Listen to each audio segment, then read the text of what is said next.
Sa bawat sulok ng kasaysayan, may mga pangyayaring hindi na isulat sa mga aklat.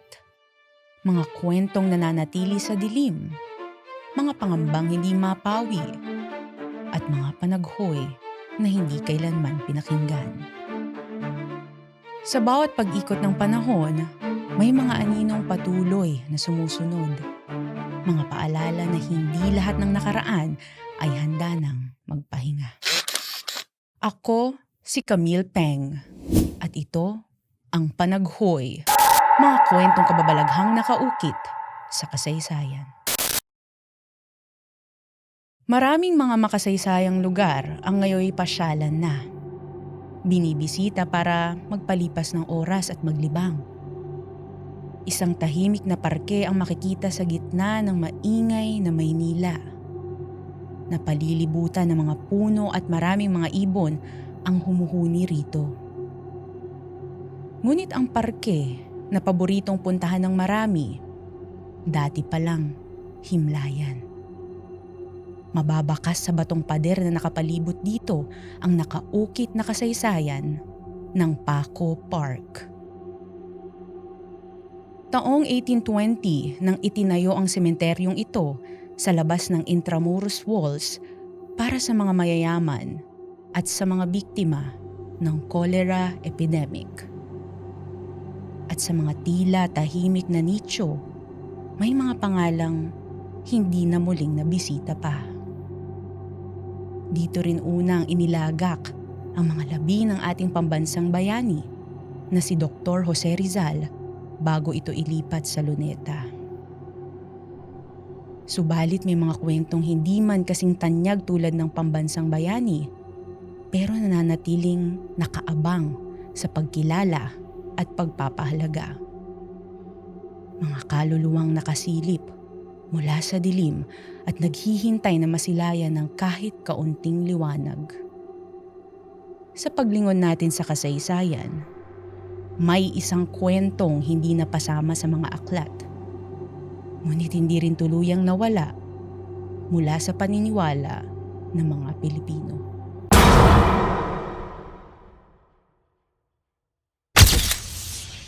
Dear Diary, ako uli ito, si Yana.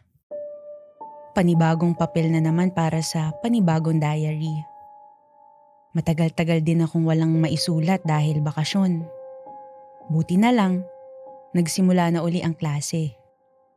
Grade 9 na rin ako at narinig ko lang sa mga kaklase ko na ito raw ang pinakamahirap na level sa high school. Ayos na rin to, para meron naman ako mapagkakaabalahan. Kaya lang, wala pa rin akong bagong kaibigan. Siguro dahil nasanay na rin akong palaging mag-isa, kaya nahihirapan akong makipagkaibigan sa iba. Wala rin namang lumalapit sa akin para makipag-usap. Pero mas mabuti na siguro yon kaysa palagi lang akong mag-isa rito sa bahay. Sina mama at papa naman, puro na lang trabaho ang inatupag. Kailan ko kaya sila makakasama sa pamamasyal? O kaya kahit dito sa bahay? Wala rin naman akong kapatid na makakasama. August 27, 2025. Mahigit isang linggo na rin mula nung nagsimula ang school year. Wala pa rin akong kaibigan. May mga pumapansin naman sa akin pero wala akong nakakasabay kumain o kaya nag-aaya sa akin tuwing uwian. Dapat yata ako na lang ang lumapit sa kanila. Kaso nahihiya kasi ako. Baka hindi nila maintindihan ang mga hilig ko. Minsan kung tingnan nila ako, parang nawiwirduhan sila sa akin. Yung iba, minsan bumubulong pa. Kaya nagdo-drawing na lang ako sa notebook ko para hindi ko na makita ang mga tingin nila sa akin. September 5, 2025. Medyo dumarami ng mga gawain namin sa school. Kinuha ako ng teacher namin para i-train sa nalalapit na painting contest. Kinuwento ko to kay mama pero Tumango-tango lang siya at nagsabing galingan ko raw. Ni hindi man lang niya ako tinignan. Nakatutok lang siya sa ginagawa niya. Si Papa naman, sa makalawa pa raw makakauwi dahil may biyahe. Meron din pala kaming isa pang proyekto. Sayaw naman para sa PE class namin. Kanina napag-usapan ng grupo na pupunta kami sa Paco Park para dun mag-practice pagkatapos ng klase. Na-excite ako dahil sa wakas, hindi na bahay at school lang ang mapupuntahan ko. Ngayon lang rin ako makakapunta sa park. Hindi kasi ako pinapayagang lumabas nila mama. Sana may maging kaibigan ako sa pagpunta namin dun. September 9, 2025. Galing kami kanina sa Paco Park. Palagi ko lang yun nadadaanan. Pero ngayon lang ako nakapasyal sa loob. Malakas ang amoy ng Dama de Noche at maraming mga namamasyal dun. Parang ang sarap-sarap tumambay ron kapag hapon. Mahangin dahil maraming puno. Unang araw ng practice namin ngayon at hinapon na rin kami. Di pa sana kami uuwi pero hinahanap na rin daw mga kaklase ko ng magulang nila. Nalungkot ako at nainggit. Hindi man lang kasi tumatawag sila mama sa akin. Nagkanya-kanya na rin kami ng daan at ako lang ang walang kasabay pa uwi kaya naisipan kong magpalipas muna ng oras. Umupo ako sa ilalim ng puno habang inaabangan ng paglubog ng araw. Iginuhit ko to, tsaka kinulayan. Nang matapos ako, napagdesisyonan kong umuwi na. Madilim na rin kasi at magsasara ng park. Bago ako makalabas ng gate, may nakita akong isang batang lalaki na naglalaro mag-isa. Nakayuko siya habang binubungkal ang lupa. Mabilis kong inayos ang gamit habang palingon-lingon sa bata. Sa muling pagtingin ko sa kanya, nakatingin na rin siya sa akin habang nakangiti. Lalapitan ko sana siya kaya dinampot ko na ang bag ko pero paglingon kong muli, wala nang bata sa pwesto niya. Pagtalikod ko, nasa tabi ko na pala siya. Nung kakausapin ko na siya, bigla siyang tumakbo paalis. Nilapitan ang kinaroroonan ng sangang ginamit niyang pangkutkot sa lupa at nakitang mga larawang kanyang iginuhit. Imahe ng isang malaking krus at mga tao na iginuhit lang bilang stickman.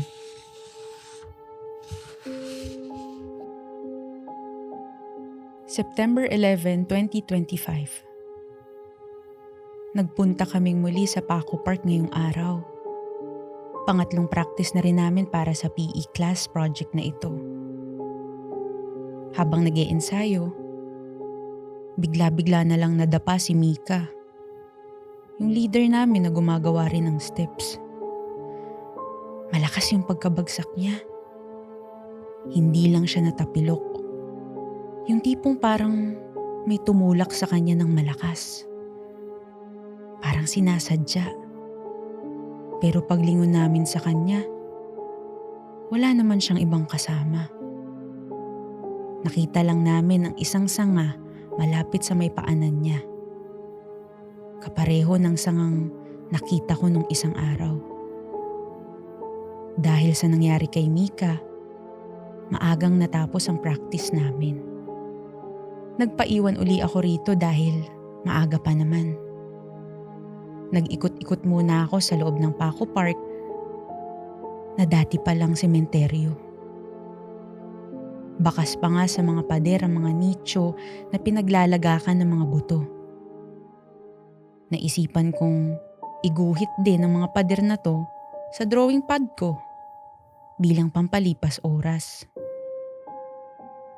hanggang sa maggagabi na uli at muling umalingasaw ang malakas na amoy ng dama de noche.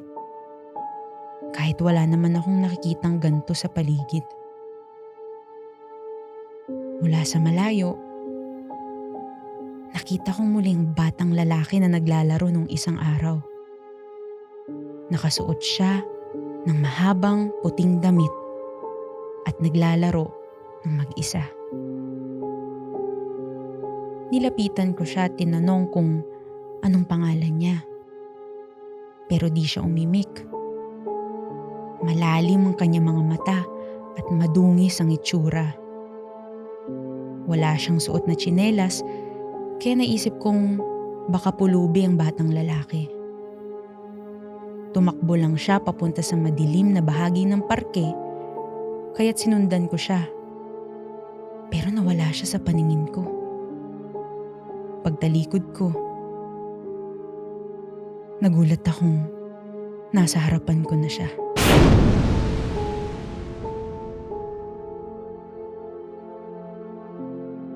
Inisip kong nakikipaglaro siya ng habulan sa akin. Tumakbo kami ng tumakbo kahit madilim na. Natuwa siya. At maging ako ay nag-enjoy sa pakikipaglaro sa kanya. Napag-alaman kong mahilig din pala siyang mag-drawing kagaya ko, kaya tinuruan ko siya ng iba pang mga hugis. Pero palagi siyang nagdo-drawing ng isang krus. Hanggang sa hindi ko na rin namalayan ang oras. Ilang sandali lang, sinutsutan ako ng gwardya. Shh! Bakit daw nasa loob pa ako at bawal na raw ang tao ron lampas 6:00? Muwi na raw ako dahil gabi na at delikado. Sinabi ko sa kanyang may bata pa akong kalaro at baka hinahanap na rin ng magulang niya. Pero napakamot lang ng ulo ang gwardya. Wala ka namang batang kasama. Tinatakot ko raw siya. Nang sinubukan kong ituro ang bata, wala na to sa kinaroroonan niya. September 25, 2025. Napapadalas na ako sa Paco Park. Palagi ko ring nakakalaro ang bata ron. Hindi ko alam kung bakit palagi siyang nandun dahil hindi naman siya sumasagot sa tuwing kinakausap ko siya. Pero may isang beses na niyang nabanggit ang pangalan niya. Antonio. Kanina nakita ko siya mula sa malayo habang nagpa-practice kami. Kaya kinawayan ko siya. Tumingin sa akin ang mga kaklase ko na nagtataka. Tapos tinanong nila kung sino raw ang kinakawayan ko. Kaya lang, biglang nawala si Antonio. Pinagtawanan tuloy ako ng mga kaklase ko. Akala nila, nagsisinungaling ako. Ito na ang huling pag-iensayo namin sa Paco Park. Kaya hinanap ko si Antonio para makapagpaalam. Natagpuan ko siya sa ilalim ng puno, malapit sa isang nicho. Suot pa rin niya ang puting damit na halos kakulay na ng sahig. Nang tawagin ko siya, nakangiti siyang lumapit sa akin. Ipinaliwanag ko sa kanya na hindi muna ako makakabisita sa park ng medyo matagal. Kaya't ibinigay ko sa kanya ang drawing book ko. Ngunit imbis na tanggapin niya to, ibinato niya ang libro sa sahig. Sabay na umalingaw-ngaw ang isang sigaw ng galit mula sa kanya. Tumakbo siya papalayo. Sinubukan ko siyang habulin ngunit hindi ko na siya nasundan pa. Tila nakabaon sa lupa ang kaliwang paa ko. Pinipigilan akong sundan siya. September 30, 2025. Simula noong araw na nagpaalam ako kay Antonio, hindi na ako uli nakabisita sa Paco Park. Ilang araw na rin na parang bigat-bigat ng pakiramdam ko.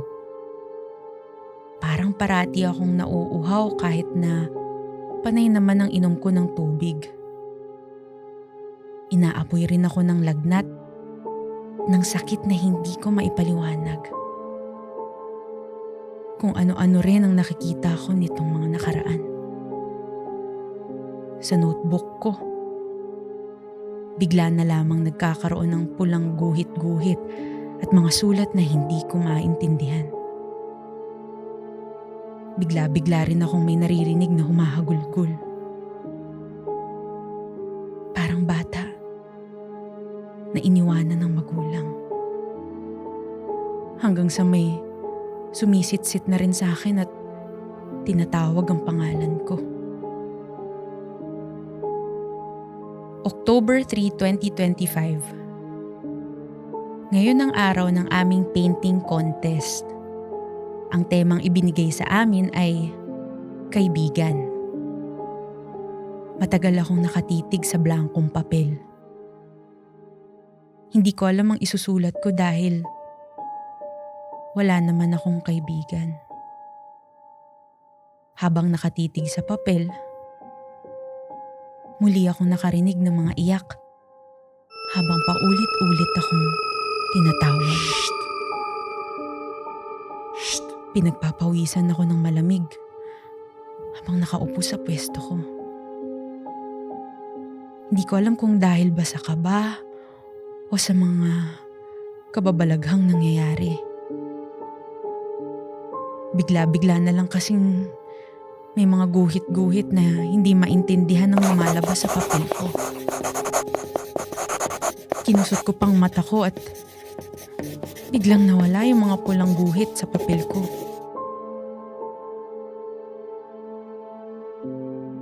May isang beses pa nga na bigla akong napabalikwas kasi akala ko may nakatingin sa akin mula sa pinto.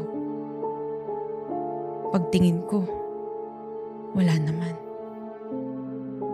Sumunod, may naririnig din akong mahinang yabag ng tumatakbo. Natapos na rin ang patimpalak. Sumabit pa ako sa 3rd place kahit ang sama-sama ng pakiramdam ko. Muli akong bumisita sa Paco Park. Pakiramdam ko, ipapakita ko kay Antonio ang pininta ko. Tinanong ko ang guard noong oras na yun kung may nakita siyang batang nakaputing damit na palaging nandoon. Umiling ang gwardya at sinabing, sa araw-araw niya ron, ay wala siyang batang nakikita. Ayaw ko pa sanang maniwala kasi baka hindi lang niya nakita. Pero ayon sa gwardya, hindi na bago ang mga kwento ng kaluluwang nagpaparamdam sa park. Bukod sa dati itong himlayan, meron daw mga kaluluwang hindi na napangalanan pa. Mga kaluluwang patuloy na naghahanap ng pagkakakilanlan. Umaasang maaalala sila kahit minsan. Lumibot ako sa parke. Sinubukan kong hanapin si Antonio. Hanggang sa isang nicho ang umagaw ng atensyon ko. Hindi na halos mabasa ang mga nakaukit dito pero makikita pa rin ang mga letra ng pangalang Antonio. Totoo kaya ang sinasabi ng gwardya? Na baka hindi talaga totoong tao ang batang lalaking nakakalaro ko rito? Na baka isa na siyang kaluluwa? Sinubukan kong kapain ang nicho. Taong 1874 hanggang 1882. Kapanganakan at kamatayan. 8 taong gulang lang. Kasing edad ni Antonio. Muling may sumutsot sa akin mula sa malayo. Nakita ko ron si Antonio na nakatingin sa akin. Nakangiti at tumatawa na parang isang masayang bata na nabigyan ng laruan. Inaya ko siya na maupo sa ilalim ng puno malapit sa mga nicho. Doon ko napagmasdan ang itsura ni Antonio. Mahabang puting damit ang suot niya na parang galing ospital. Batak-batak ang labi niya at malalim ang mata. Tinanong ko si Antonio at sa wakas, nagsalita na rin siya ng paunti-unti. Napag-alaman kong namatay siya sa sakit na kolera. Kahit na nakakaangat sa buhay ang pamilya niya, inabandona pa rin siya sa ospital. Sa takot na mahawaan niya ang pamilya. Kaya parating mag-isa si Antonio at sabik sa paglalaro. Hindi ko maiwasang makita ang sarili ko sa kanya. Kaya sa pagkakataong iyon, imbis na matakot, tila nakahanap ako ng isang kaibigan. Simula ng araw na iyon, tanging ang mga sulat at drawing book na lamang ni Yana ang natagpuan sa ilalim ng puno. Ang huling larawan na kanyang iginuhit, isang itim at maliit na batang nakahawak sa kamay ng isang dalagita. Nakatatak dito ang pagkilalang third place. Madalas makarinig ang mga tao sa Paco Park ng mahinang tawanan ng dalawang batang naglalaro. Pinaniniwalaan na si Yana at Antonio ito. Hindi maiwasan ng mga taong isipin na sumama ito kay Antonio para hindi na muling mag-isa. Ngunit lingid sa kaalaman ng lahat, natagpuan ang bangkay ni Yana sa abandonadong istasyon ng tren sa tapat ng Paco Park. At patuloy pa rin ang imbestigasyon sa kanyang pagkasawi. Kahit na gaano pang pagandahin at baguhin ang isang lugar, hindi nito matatago ang mga kwentong nakaukit na sa kasaysayan. At kung minsan, ang tunay na katatakutan ay hindi nagmumula sa mga nilalang na nagpaparamdam, kundi sa mga tao, alaala, at kwentong kinalimutan at hindi pinapahalagahan. Sa pagwawakas ng ating kwento, malinaw na ang nakaraan ay hindi kailanman tuluyang malilimutan. Hindi lamang ito binubuo ng mga nakasulat sa aklat, kundi ng mga panaghoy ng nakaraan na naghihintay mapakinggan. Muli, ako si Camille Peng at ito ang Panaghoy.